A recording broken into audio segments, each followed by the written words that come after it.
Dame Libros, un podcast de EDB.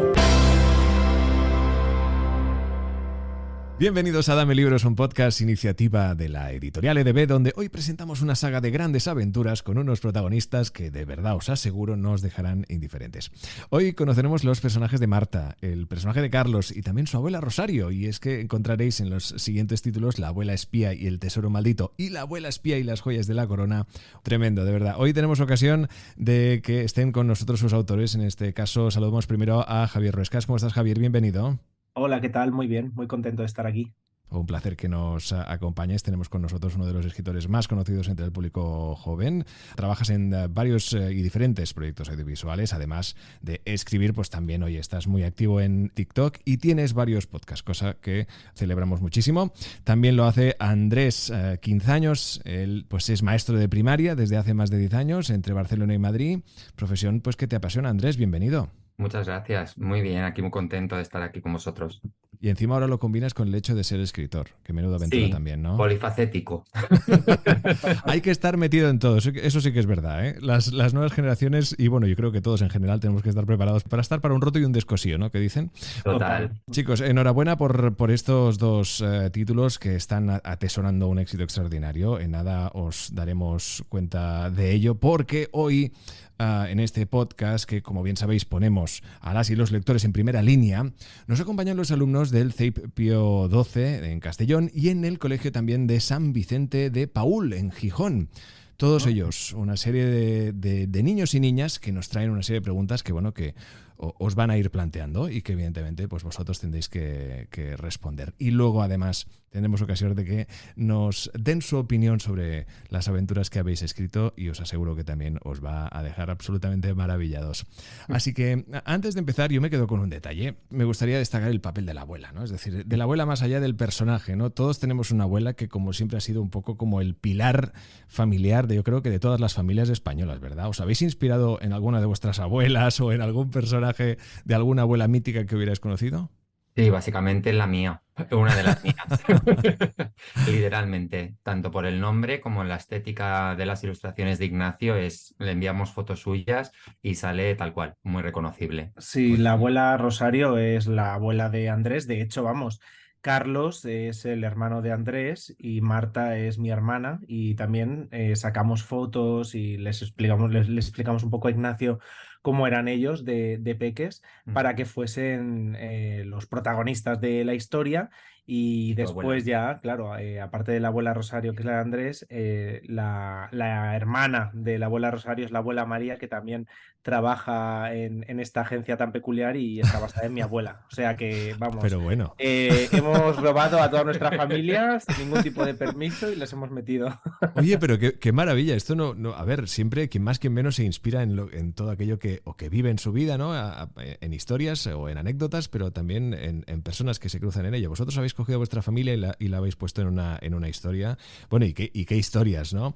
Oye, y bueno, y cómo reaccionen vuestros familiares conocidos en el hecho de que, bueno, pues decidisteis que formaran parte de vuestras aventuras. Bueno, empezamos por Rosario, ¿cómo se lo tomó ella? Oye, abuela, vas a ser la protagonista de nuestras historias. ¿Qué os dijo? Cuando nos surgió la idea de la serie, sí que teníamos claro que sí, iba a haber una abuela, que la abuela iba a llevar el nombre de la mía, de una de las mías. Sí. Y por eso ya fuimos directos con el concepto y con la abuela Rosario. Claro, los que se emocionaron fueron, pues eso, nuestras familias, nuestros padres. En plan, uy, claro, esto ha sido un proceso muy largo, ¿no? Claro. Tanto si yo, por desgracia, tampoco tengo a mis abuelas ni a mis abuelos, pero era una manera, ¿no? de eso, conmemorarlas, de homenajearlas, sí. Y de hecho es un mensaje como para, ostras, todo el mundo que tenga a sus abuelas cerca, que les dé muchos abrazos, que hablen mucho con ellas, que les disfruten mucho, que les cuenten muchas historias de los viajes que hacen. Y bueno, pues sí, por ejemplo, la abuela de Andrés Pilar, que sí que está allí en Cantabria, cada vez que vamos, pues nos pregunta y nosotros le contamos un poco sobre cómo van los libros y le enseñamos los dibujos y tal, que ya saldrá en otras de las aventuras. Oye, qué maravilla. El mejor de los homenajes para vuestras abuelas, evidentemente, que seguro que lo están siguiendo, lo están viendo y lo están disfrutando. Total, sí. Un homenaje es muy bonito en unas historias que, como decíamos, han impactado a lectoras, a lectores pequeñitos de todas las edades, con, bueno, al menos títulos tan golosos como La abuela espía y El tesoro maldito, ¿no? Que allí ya se te plantea que hay aventura seguro, ¿no? Unos libros que además tratan valores como la amistad, la familia, bueno, que creo que ha quedado más que claro, y el respeto a los mayores, como bien comentabais también ahora, ¿no? Aparte de las tradiciones y también las culturas.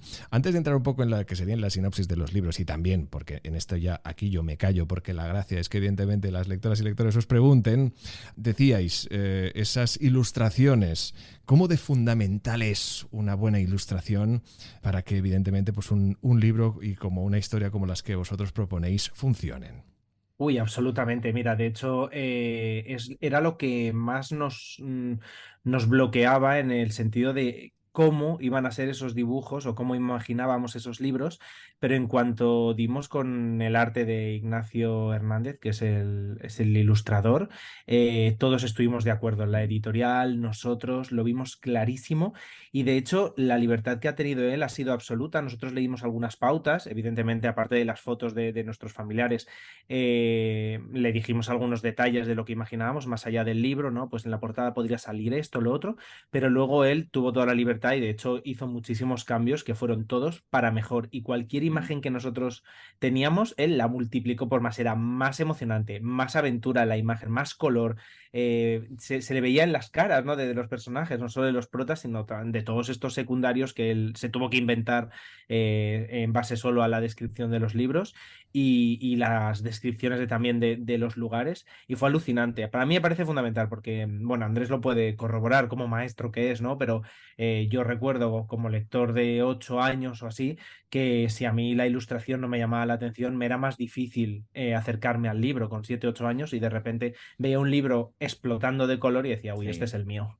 Al ver las galeras, ver todo el color que también se había puesto de diseño por parte de Ignacio sin ni siquiera preguntarnos, por ejemplo, con los títulos, cómo están todas las tuberías, es decir, toda la estética que gira en torno a la historia, sí que creemos que hace que sea más fácil para el lector meterse dentro de la historia y empatizar y conectar más con todos los personajes, sobre todo con Marta y con Carlos, claro, con los protagonistas.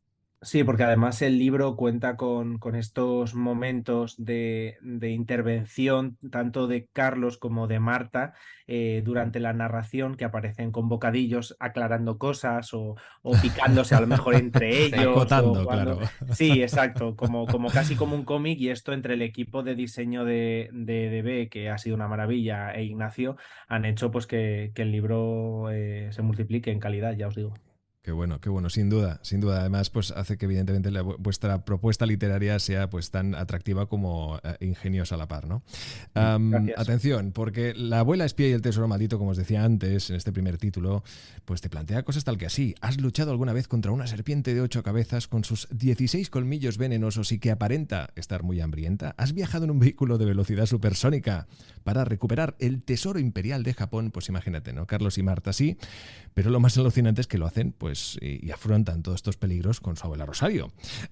Y además, pues en ese segundo título tenéis La abuela espía y las joyas de la corona, que, bueno, pues evidentemente, como podéis imaginar, tras superar un éxito, con bastante éxito, su peligrosa misión en Japón, aquí no hacemos spoilers, la abuela de Marta y Carlos les ha regalado un viaje a Londres. Estas localizaciones, tanto Japón como Londres, ¿por qué estas aventuras pasan con estos viajes? Pues precisamente para describir todo este otro tipo de culturas. Pues mira, el primero de Japón fue bastante inesperado, porque en realidad Andrés, por ejemplo, no ha estado nunca en Japón, pero yo sí que he estado y cuando le hablaba de ello y además que él quiere viajar, tiene muchas ganas de ir a este país, encajaba muchísimo porque es un país fascinante en cuanto a cómo se mezcla lo tradicional y lo moderno, esas máquinas, esos edificios, eso que parece futurista totalmente, con esos templos tradicionales y daba muchísimo juego a la hora de crear esta primera aventura para conocer a los personajes que les sacaba completamente de, pues eso, de la finquita de España donde están pasando el verano con su abuela y de pronto descubren que se tienen que ir a Japón. Además, Carlos, uno de los protas, pues está muy obsesionado con las maquinitas, le encanta pues investigar pues aparatos y desmontar máquinas para construir otras y entonces en Japón pues se siente como pez en el agua Y luego también, como a Marta le encantan todas las curiosidades, los animales, la historia, pues de repente ahí Japón se nos planteaba como una opción genial. Y luego Londres. Londres era porque sí que es una ciudad que nos gusta mucho, que yo hemos ido un montón de veces y que también estaba cerquita, ya que en el primer libro Japón está muy lejos y es muy probable que los niños no hayan podido tener la oportunidad de conocer la cultura ni conocer las características del país. El segundo sí que decidimos que fuera en un sitio mucho más cercano y mucho más viable para ellos. Sí que el concepto de la serie está volcado en la idea de que viajen alrededor del mundo, porque una de las competencias que se están desarrollando también en el ámbito curricular a nivel educativo es la competencia plurilingüe, que implica conocer otros idiomas y conocer otras culturas. Por eso teníamos claro que, que las historias tenían que desarrollarse fuera de España. Claro, y entonces, por ejemplo, en Londres también el punto de partida no es directamente esa aventura loca, sino que es simplemente un regalo, que es un viaje, como decías en la sinopsis, que les hace la abuela a los niños. Y de hecho, lo que más ilusión le hace a Marta es que va a poder ir al concierto de su cantante favorita.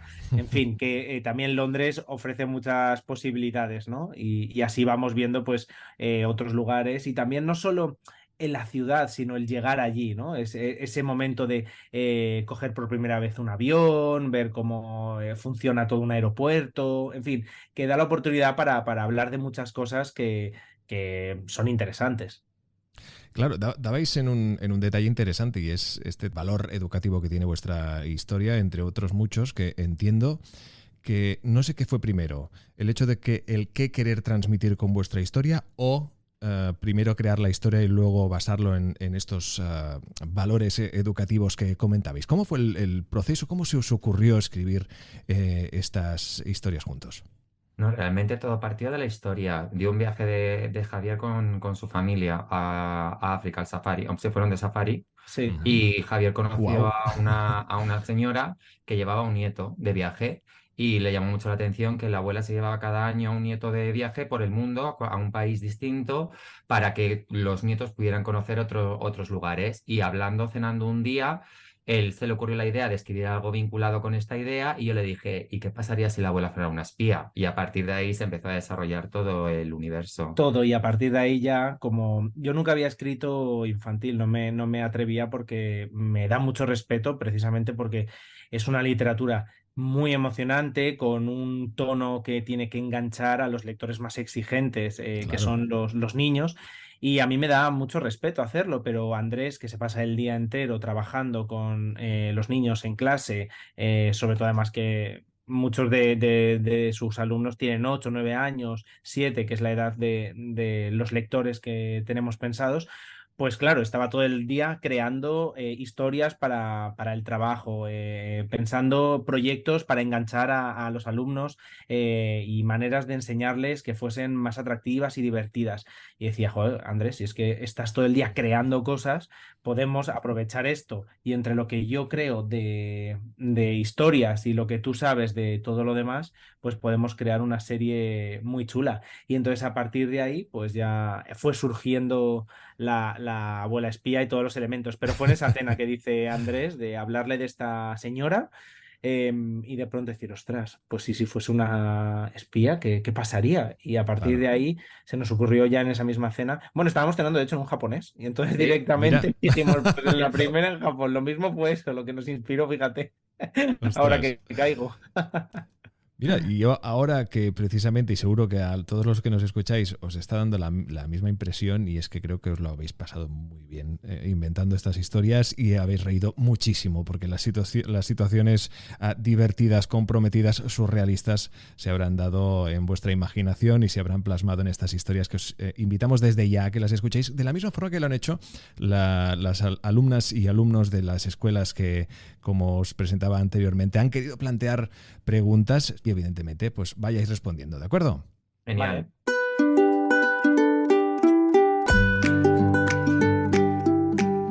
¿Por qué escribís libros? Yo me vino de rebote. Aquí el experto es el que lleva muchos años escribiendo, es Javier. Pero sí que es verdad que me dijo él me ha visto escribir cosas o inventarme cosas para clase, para los alumnos, y me dijo, tú tienes mucha imaginación, ¿por qué no te animas a escribir esto conmigo? Entonces vimos un poquito cómo iba rodando y funcionó. Yo siempre he sido una persona muy creativa, siempre me ha gustado indagar en otras áreas aparte de en el ámbito educativo, y de la mano de Javier, que es un profesional como la copa de un pino, pues igual era la manera un poquito más fácil de empezar a adentrarme en el mundo de la literatura, y la verdad es que ha sido un proceso súper sencillo, súper rápido y súper entretenido. Entonces, ¿por qué escribimos? Pues porque nos gusta. ¿Cuándo empezasteis a escribir libros?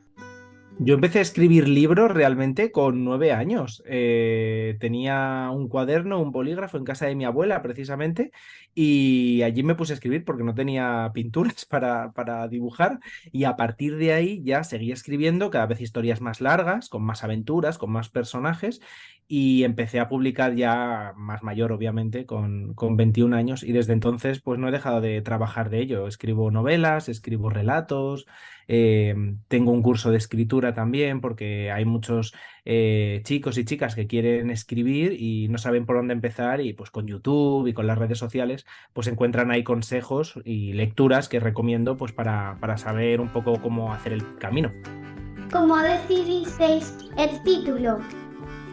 Pues el título yo creo que vino con la sinopsis de la historia. Ya teníamos claro, queríamos algo que fuera sencillo y que fuera muy entendible y que animara al lector a adentrarse en esta primera aventura, por ejemplo, en el caso del Tesoro Maldito de la abuela Rosario, de Carlos y de Marta. Entonces vimos que había la temática de la historia, que tampoco voy a decir mucho más para no hacer spoilers, pero dentro de la temática de la historia pensábamos que era el título que mejor resumía y que mejor podía motivar al lector a coger el libro y a meterse en la aventura.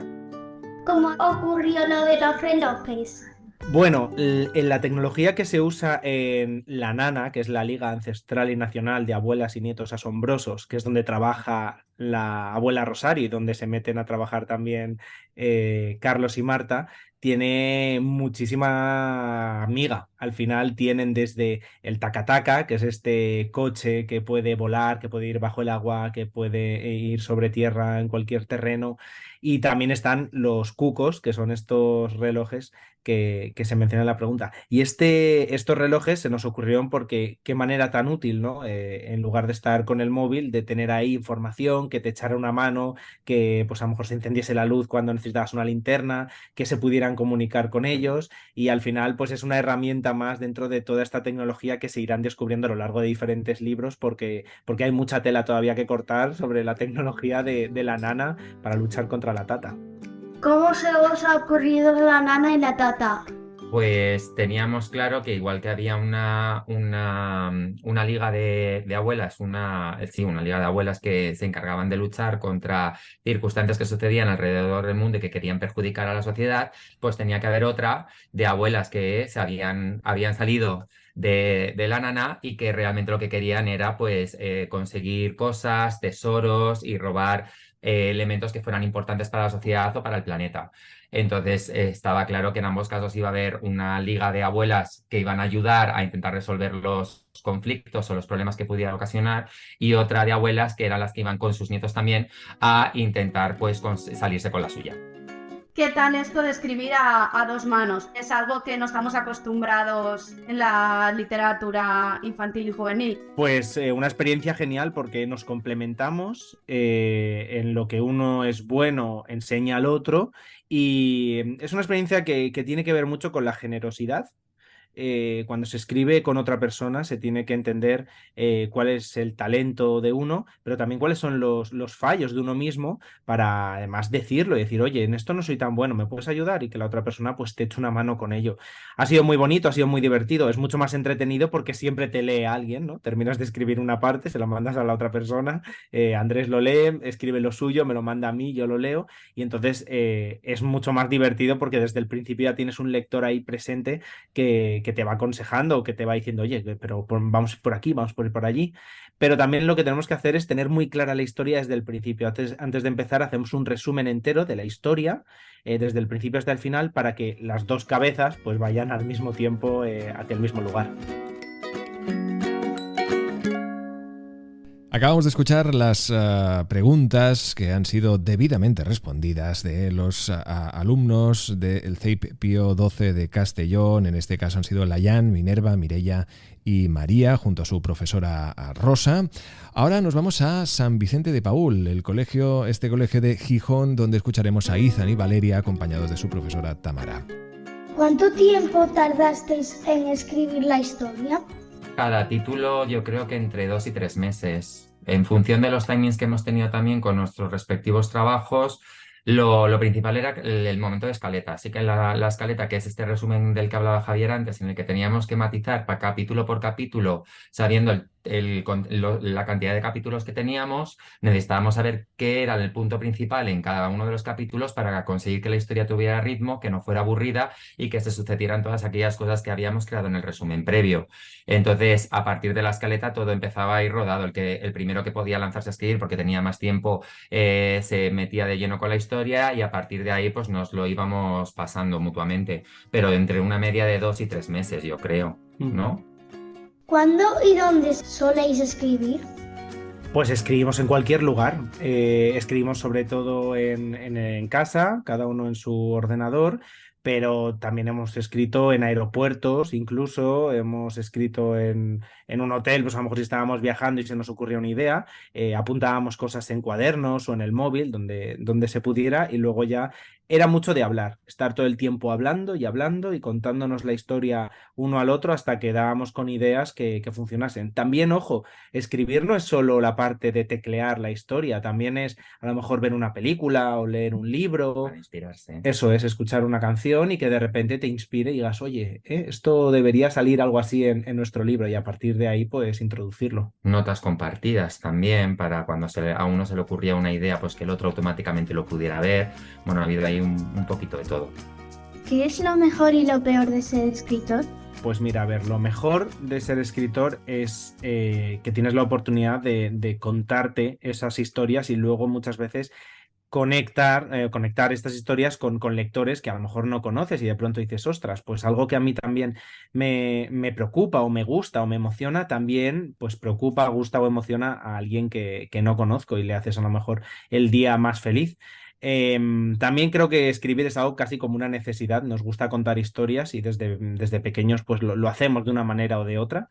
Lo peor es que a veces pues estás solo escribiendo, ¿no? Y entonces pues se puede hacer un poco difícil porque te apetece estar con más gente y tal. Pero lo bueno de escribir a 4 manos, como hemos dicho antes, es que siempre tienes a alguien cerca, ¿no? Que se va a leer la historia, que está acompañándote en este viaje. Entonces pues las penas o las malas noticias, las pocas malas noticias que puede haber, pues duelen la mitad, y las alegrías pues se disfrutan el doble.